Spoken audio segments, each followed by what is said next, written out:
So I've actually seen a bunch of my content creator friends use this tier list that I created myself a while back for every ride line up until set 7, and I figured it's about time I used it myself.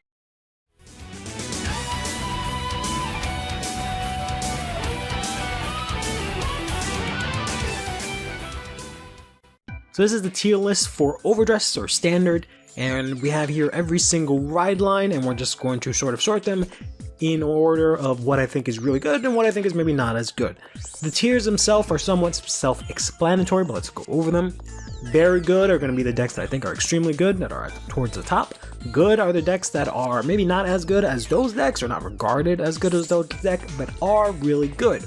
Solid is something that maybe needs a little bit more work from the player to get results from, to make it really good, and it's maybe not as easy to get wins with as the other decks, but I think are still playable, right? Main point being that they're very playable. Whereas check back in a set or two kind of has dual meaning. The deck is maybe not playable because it just doesn't have the tools that it needs to do what it's supposed to do, effectively. And I'm also going to be using it for stuff that will be receiving support very soon, and that will change it kind of, I believe, dramatically. So stuff like Wara and Tamayura, where they actually get support in set 8, quite a lot of support, which is going to change them up quite a lot. Whereas right now they might fall under maybe good or solid, but who knows. In general, I don't think those decks are really seeing play, primarily possibly because of the newer things that have come out and because they're getting support in the future. So just go ahead and get this started with Bob Sagara. Bob Sagara, I think, more or less will always be a good deck. She cannot very much hit very good. I don't think it's just really the format or the time for her, but she is in a really good spot, I think. Most people think she's actually more down here in solid, but I think she is good. Eugene, I think, is actually in solid. I might be able to argue that he's actually good now. I have more experience with Eugene now. Usually when it comes to these things, I have no idea anything about Eugene, but I've messed around with it a little bit, so I have a slightly better idea. And it did receive a good amount of support in set 8. In general, even some of the stuff that was not for him was good for Eugene, so I think Eugene is actually in a pretty decent spot right now.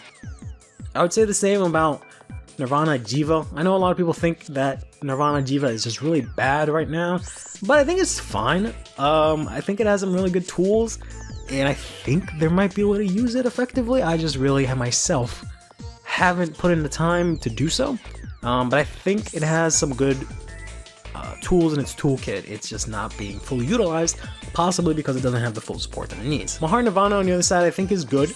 I don't think it's necessarily very good, but I think it is very high good. I think it's a very good deck. It's been a good deck since it's come out, and it just does what it needs to do rather simply. I don't really see it falling out of favor anytime soon. I don't think anything really disrupts it too hard, and it just sort of has a pretty good game plan against most of the other decks. Then for Tamayura, I think she's in solid. Tamayura is kind of weird, where she's kind of able to compete with just about everyone just because of the way her mechanics work. She has defensive capabilities, she has offensive capabilities, she has draw power, she has some removal. But I'm going to put her here and check back in a set or two, because she does get a lot of support between set 8 and some promos, so I think her placement's going to change quite a lot. Bruce, specifically grade 3 Bruce, we're going to put in good. The addition of Julian and stuff makes the deck, pretty good, specifically grade 3 Bruce. It's definitely not very good, and I think it is way better than solid, so I think that's a very good spot for him. Barrow, I'm not too sure where to put Barrow. Barrow, mechanically, just by design, should always be in the good tier because of what it can do, and at that time, right now, overdress is starting to get to the point where Barrow, by his core mechanic, might not be as good, just because of the fact that he needs more ways to plus. But full board wipe every single turn, as well as 5 attacks every single turn, and 10k in crit is, a very strong mechanic functionally. So he's somewhere between good and solid right now, just because there's not really too many things that are too hampered by the board wipe. If anything, they're just more hampered by the rush that Barrow can do, early grade 3, but we'll get into that in a bit. Drag Jeweled, we're gonna put him here in solid. I've messed around a little bit with set 7 Drag Jeweled, and I think it can kind of work. It just doesn't really have the strongest game plan. Reducing your opponent's Vanguard to 1 is cool and all, but Doesn't have any crazy tools that are easily accessible, aside from the Rocket Rule, which can multi-attack. That's about it. He doesn't do anything else too crazy. For this amount of setup that this deck needs to do to pull this off every turn, he doesn't get, I think, the biggest amount of payoff. I actually forgot to go over Gigantic Overlord at the end here, who for most people's opinion isn't very good because of the promo that they released, which for some reason makes the deck insanely good. I think it's probably fine to put him in very good. I can't disagree. I definitely think it's better than solid. I've always thought Overlord or Gigantic Overlord was pretty good just because it's a freestanding Vanguard. But now that I can kind of do that for free, makes it pretty good. And you know, having access to the Dragon Empire Overtrigger by default, having a freestanding Vanguard is very good. Greedon, I'm not really sure where to put. To be very honest with you, I kind of am tempted to put him here in very good. Greedon has seen a lot of tops, but I think most people feel like it's a solid deck, so we're just going to put it in good for now. I've tried to mess around with Greedon a little bit, but I can't in good faith say that it's very good, especially considering that there's a lot of decks that do what Greedon does, maybe slightly better or more consistently, because that's kind of been the theme where everything can just restand their Vanguard, so we're just going to put him in good for now. Chaos, we're going to put in check back in a set or two. He does get some pretty good support in set 8. I don't know if it's going to jump him up anywhere drastically, but I think he'll be in a good spot. Otherwise, I think he's at least in solid. Chaos is a deck that over time will get better, but the main weakness for Chaos isn't so much the setup to get the 13 soul, is the payoff is not as great, because if you have a full board of rear guards easily, maybe the payoff is good, but he has no real effective way to actually fill out his board after spending all resources to hit 13 soul, so that's why he's always going to be left behind until he gets some sort of strong way to maybe always fill out a board or something like that, or just make more use of the big payoff. I feel the same with Bastion Prime. He's actually here and check back in a set or two. I don't necessarily think that in future sets he'll get much better. I just don't think Bastion's very good right now. I've never been shy about what I think about Bastion Prime, a deck that only has grade 3s, swinging with grade 3s, and that's it. It can definitely have some crazy explosive potential, but I just don't think it's just doing well right now, and I don't think it has the tools to really compete with everyone else. Hexorb, we're gonna put her in solid. She got some tools from promo set 6, she got some tools in set 7, which I don't think were very good if I remember correctly, but she might have gotten just some generic stuff for Keter, but I don't know. Again, I've mentioned this in my the more recent video that I did, where I just don't see enough Hexorb to really deem her being good. Even though a lot of people have this impression that she's really good after her support, but no, none of y'all playing her. Y'all want to tell me she's good, but no one want to play her, so we're going to put her in solid and give her the benefit of the doubt. MLB and PBO, I kind of want to put MLB down here and check back in a set or two, because he does get some support. I believe they both get some support from promos and some stuff from set 8, but MLB and PBO can also just use the new Keter stuff. So I think they're very solid. We also got Emmeline, which bumps his deck up. Makes them a lot more consistent and a lot more threatening. So I think they're in solid. I actually think, this might be a hot take, but in set 8, we're actually going to see MLB be considered here in good. I don't think anyone's actually going to play it, but there's some things you can do with MLB now, given some of the stuff you get in set 8 that's not actually for MLB, that makes the game plan a lot more consistent, which is already, you know, a solid game plan. Right, having 15k on your opponent's turn, swinging in 15k with 2 crits every turn and triple drive is nothing to scoff at. But for now, they're in solid. Then we got Thegria. We always use the starter Thegria as the standpoint for, you know, light and dark Thegria. I think Thegria is actually in good right now. There's a lot of tools that she's accumulated between set 6 and set 7, thanks to, you know, Youthberg and just in general, generic Keter stuff. Maybe not so much generic, but Keter stuff that can be used, and I think she's actually in a really, you know, good spot. She might be like low good, high solid, but I'm gonna put her in good. Youthberg, for many people's opinion, here is in very good. I want to kind of say Youthberg is in good. I don't know. The deck is obviously good, right? It can obviously draw like the whole deck, but at the same time, half its deck is grade 3s. So it's kind of just Bastion except it gets to play grade 2s and grade 1s, and it gets a restanding Vanguard. So that obviously bumps it up a lot, but we'll put it here in very good. I can't lie and say the deck is not better than most decks, so we'll just put that there. Wellstrom goes here. I've actually tried to play Wellstrom a little bit in set 7. It's not great. Supposedly, in set 9, a lot of people think that it would be really good. I think it'll probably be sort of where Thegre is, between solid and good.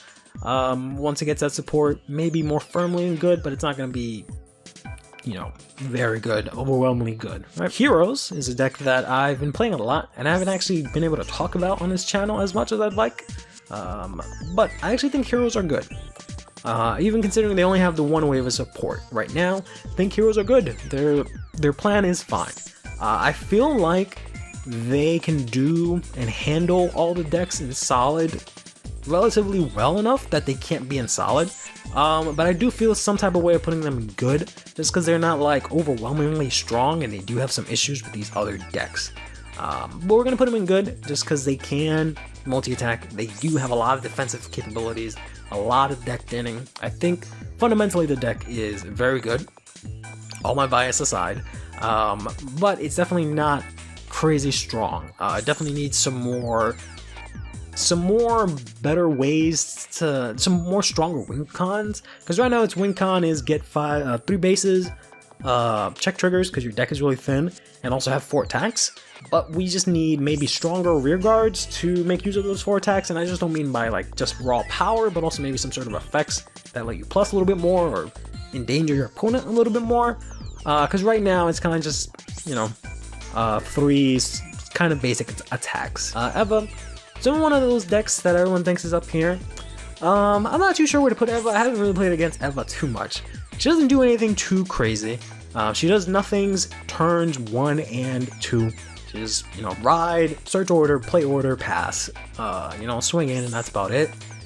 She definitely has crazy draw power. That's all the deck is about, which can be pretty threatening. She also has some pretty decent deck thinning, because you can literally just look at a bunch of cards, pick one, put the rest back, as well as call out, get 4 attacks, have the crit. But her rear guards aren't very strong. They, you know, can't do too much without boosters. They can't really do too much early game, which is kind of interesting, that I think everything that I'm going to put in very good takes some time to set up. But once they get set up, they're in a really good spot. Whereas like everything else in good, aside from maybe Mahar Nirvana, maybe even Mahar Nirvana, but maybe not like Greedon and stuff, they can maybe do more things earlier, which is why they can kind of keep these guys in check, which is why I don't feel like there's like a huge division between the two, or at least not, you know, a massive gap. Next up, we've had Gridvidia. I think Gridvidia's good. Gridvidia's been good for a long time. Drawing 2 cards on Persona Ride is good, or I should say 3. Retiring full board, doubling triggers, especially with the Brancade over trigger. She's just good. Orphis did get support. Orphis Regis, specifically, not so much the regular Orphis. Orphis Regis did get some support from set 6. It might actually be applicable in regular Orphis, but I know people just play Orphis Regi. And I don't think the deck is good. It's maybe solid. It might need more tools, honestly, but I feel like it's a little bit better than you know, needing more tools. So I think it's in solid, so we'll just leave it there. Prison is still good. Prison will be good for a good while, just because it is a good sort of gatekeeper at keeping a lot of decks in check. The problem right now is that too many of the decks that are very good aren't necessarily hindered by Prison. Overlord doesn't care too much about its soul. I mean, if it loses the regular Overlord, that does suck. Counterblast, it just really needs the 1. So it does have some trouble with Prison. Euphoric, on the other hand, doesn't care. Take all its soul, he could care less. Counterblast doesn't really need Counterblast to overDress, right? Eva does need the Counterblast and the soul, so I'm sure it's not a great matchup, but they're not exactly hampered intensely, right? I wouldn't say that Prison jumps up here just because it can beat all these decks or anything like that, but it's definitely able to keep them in check. Flagbird's a weird one, because it should be, I think, very good, because it was already good, and then it got some support to make it better. A lot of support, actually, because we got a promo that we were supposed to get earlier. We got it later. But for some reason or another, I don't know, Flagberg is in sort of this weird spot. At least for me specifically, I haven't been able to nail down a good list, and I feel like there's just a lot of good cards, and a lot of different ways you can take Flagberg, that there's no just definitive way. And I feel like a lot of people in general, their opinions soured on Flagberg, because a lot of people, after the promo came out, during that time, I've just been hearing everyone talk good about Flagberg. They're like, oh yeah, maybe we were sleeping on Flagberg. And I tried to pick up Flagberg and found out the deck is not that easy to play. And doesn't just auto win. And immediately dropped Flagberg. So he's in a very weird spot, competitively. But I think he has the capabilities to be like high, very good. But that might depend on whether or not it can eat some of the stuff that Maelstrom is gonna have. Whether or not it's useful for it. But I think it's definitely good. Leonorn isn't solid. Leonorn's always going to have trouble just because of the way she needs to function mechanically, having to have more or less a full board to be able to do anything, and making sure you always have that, as well as all the other resources you need. She did get some support in set 7, nothing too crazy, so she might be in good, but I don't think so. I think she's more here, especially because she doesn't really handle most of these other decks too well. Not to say that they like blow her out, but she doesn't have any strong tools to compete with them, I think. So we're gonna put her in solid. So Magnolia Elder is a bit of a weird one, because we have the restriction being lifted between her and Inlet Pulse, which means Magnolia Elder is probably somewhere in between good and very good.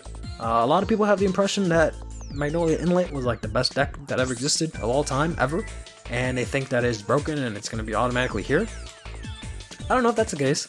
I have playtested the deck a little bit. Feels good, especially with a lot of the new tools. I feel like there's a lot of room to mess around with, because Yusuke has received a lot of support and a lot of it can be applicable in Magnolia. But I don't really know. I feel like it might be just good. It definitely falls under the category of very good later on, because once it gets into the late game, this deck is much stronger than some of these other decks, just because of the way that it can amass resources more easily. But early on, again, like most of these other decks, it kind of does struggle, where some of these other decks kind of strive. I feel like grade 3 Magnolia is also kind of solid. I feel like there's a lot of potential there, especially with Cero, giving Persona Ride to the back row. It'll definitely be a lot better in set 8 when they get the order that lets them act as a Persona Ride. Playing that with the Zorga Ride line that Magnolia kind of already does, it's going to make this deck, I think, very good.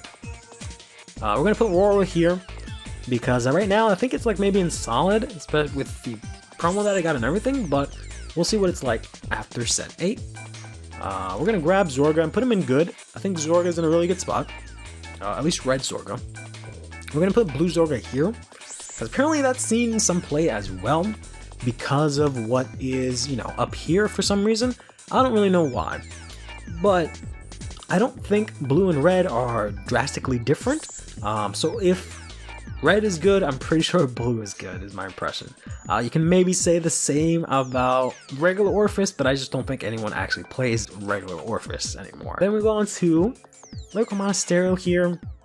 Regretfully, we're gonna have to put most of these girls here and check back later, because a lot of these gals just did not receive any support in set 3. Barely got any support in set 2 to really move the needle for them.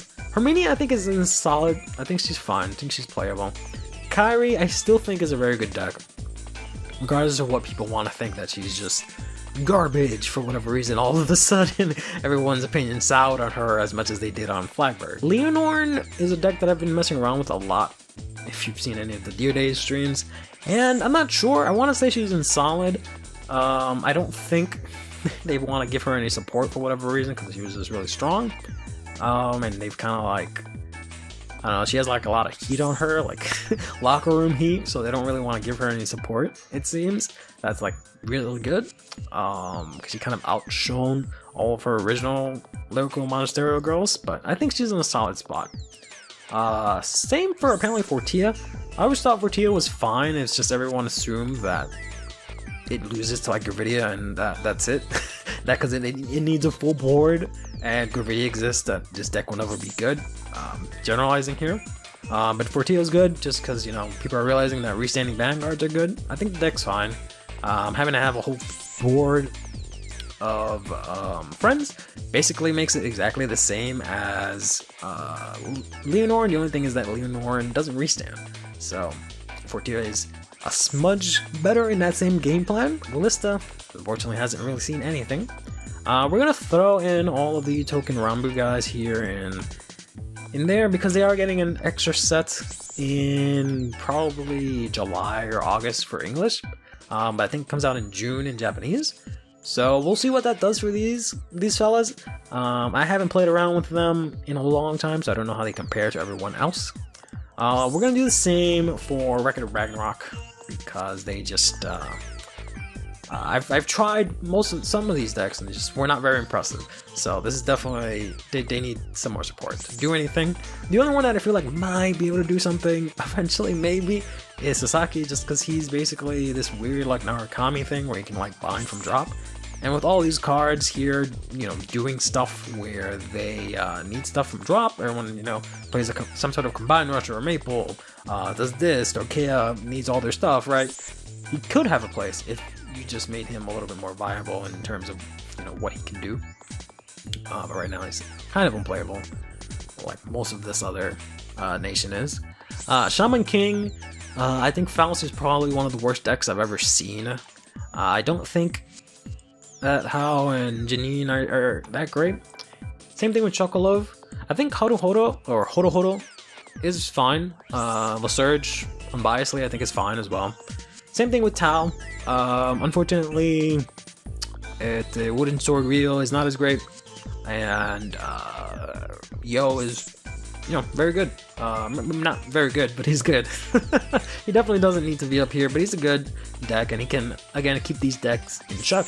Once again, has a very good early game rush, so he can wear these decks down before they can get into their late game strengths. Then we come back to Lyrical, and this is just from the stuff that we got in Lyrical 3. From Lyrical 3, there's a couple of standout. So we got Luthecia, Michu, Madel, and also Kyoka are very good from that set. Whereas Hasaridi and Lafia or something like that, I feel like haven't really had a lot of time to shine. I don't play these too well, so I'm not putting them here because they're bad. I just really haven't seen anything too impressive come out of them, so we're going to put them there. Luthecia, for many people's opinions, is up here, and I can kind of agree. The deck is very good. It has a very strong blitz order. That's part of its game plan. That's very good design to have a defensive card that also builds your win con. Wish every other deck had something like that. And then just being able to have the strong attackers that it does.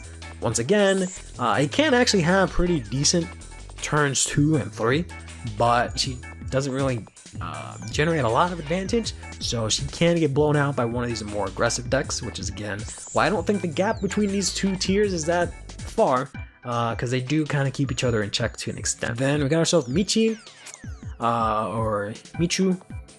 Michu is, I don't know. I thought she was going to be in good, but she really hasn't done too much, but I feel like she's too good to be in solid, so we're gonna put her, you know, lower good. She should fundamentally be really good. She's definitely not here, but she definitely should be here, I think, because she can hit some pretty high numbers. She's relatively consistent, has some pretty good mechanics, but she just hasn't seen as much play as I thought. Madel, I've actually seen firsthand, and I think, I don't want to say she's good.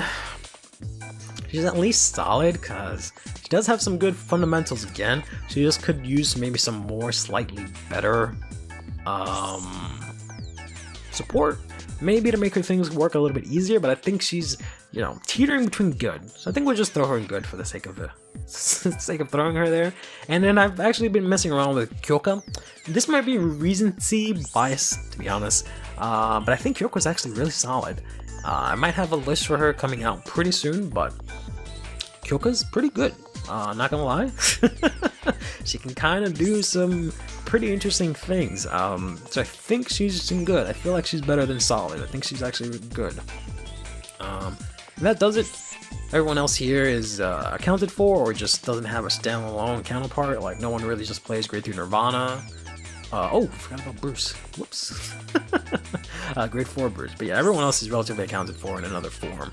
Grade 4 Bruce I actually think isn't solid. I don't know. Grade 4 Bruce is odd. Like, I think it's fine. I just feel weird about putting it in good. So we're gonna put it in solid. And that's it. That'll do it for my tier list. Again, I don't really think these guys are too far apart. I will say that these 5 decks do seem very strong. They obviously show up a lot. Or these 4, I should say, do show up a lot in discussions of what the best decks are. Magnolia is kind of the outlier where we don't know where that's going to stand. I think it's at least going to be high good. Because it's going to be basically what it was before, but better. Because it has a lot more tools to play with. I don't think it's going to be like S tier or anything like that.